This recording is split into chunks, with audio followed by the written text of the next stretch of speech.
Amana correspondent Hassan Abdullah live for us from Tehran. Thank you very much. Let's get some further analysis on this important trip by the Turkish president and bring in Mustafa Caner, who is a research fellow over at the Middle East Institute at Sakarya University. He joins me now here in Istanbul.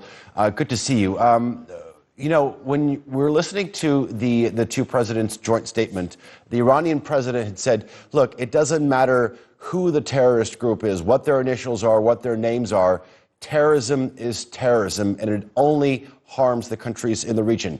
But I want to sort of point out to you, sir, some media reports coming out from various news agencies quoting the Iranian Supreme Leader, Ali Khamenei, saying that military action in Syria would only harm Turkey. I don't feel that everybody is on the same page. Do you have the same feeling?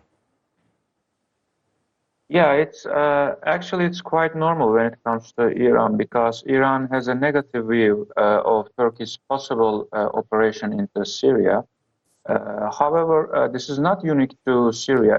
Iran views all of Turkey's cross-border operations negatively because it sees Turkey as the most important and strongest competitor in the region. Therefore, it considers any military operation of Turkey as a threat to its sphere of influence.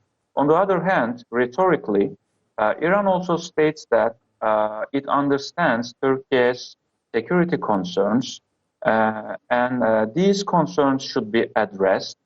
However, Iran recommends dialogue and negotiation as a method to address these concerns, so that this is an empty method because the Assad administration, its control in Syria is very weak, and moreover, Assad himself supports some terrorist organizations inside Syria. And while Iran proposes a dialogue, itself don't hesitate to keep its armed forces in Syria, in Iraq, in Yemen, in Lebanon. So I think it seems quite paradoxical, but it's very, very, very normal when it comes to Iran. Nevertheless, the fact that in the last visit of Iranian Foreign Minister Hossein Emir Abdullahian to Istanbul, he says that Iran clearly understands Turkey's security concerns, and maybe a special operation should be needed in Syria.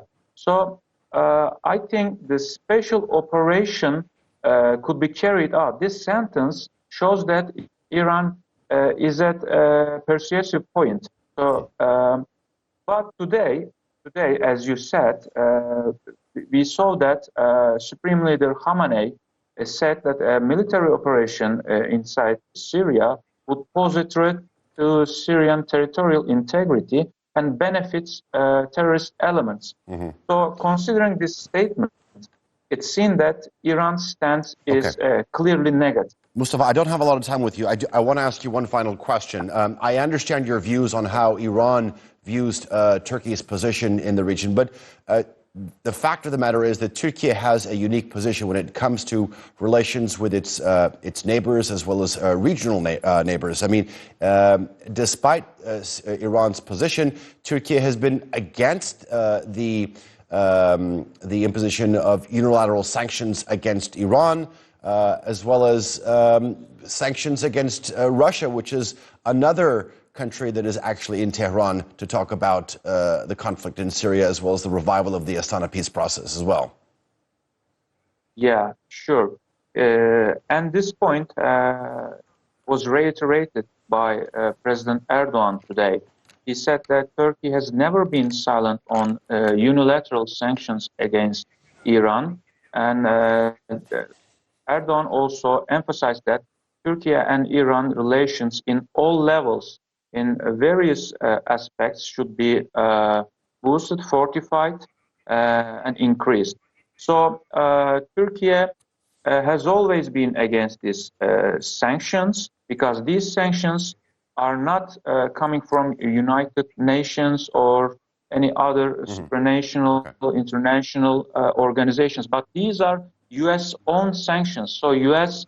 is carrying out these sanctions as a political tool to disciplinize and suppress some nations in the world. Okay. And Turkey is one of these nations also. So that's why President Erdogan clearly understands Iran's position in this equation. So that's why Turkey supports Iran in this sanctions realm.